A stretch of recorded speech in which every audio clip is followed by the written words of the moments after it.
হযরত মুসা আলাইহিস সালামের লাঠি বা স্টাফ এখানে আছে। হযরত ফাতেমা আলাইহিস সালামের কাপড় যেটা উনি পরতো সেটা ওখানে আছে। হযরত দাউদ আলাইহিস সালামের তলোয়ার যেটা উনি ইউজ করতো সেটা ওখানে আছে।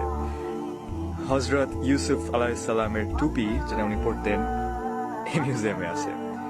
সবচেয়ে ইনক্রেডিবল পার্টগুলো বলি, হযরত মুহাম্মদ সাল্লাল্লাহু আলাইহি সাল্লামের হাতে লেখা একটা চিঠি আপনি ওখানে দেখতে পারবেন, সেটা পড়তে পারবেন। উনার ডায়েরি ইভেন একটা কেসে সুন্দর করে রাখা আছে।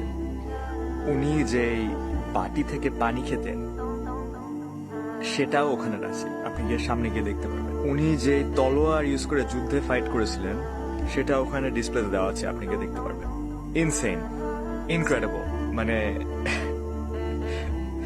কিছু বলার নাই আমার আর কি। মাত্র $12 না কত লাগে, $1000 লাগে জাস্ট এখানে টিকিটটা এসে দেখতে, বাট ইটস ইনক্রেডিবল। আপনারা যদি কখনো টার্কিতে আসার চান্স পান তাহলে অবশ্যই এখানে এসে এই জায়গাটি দেখবেন।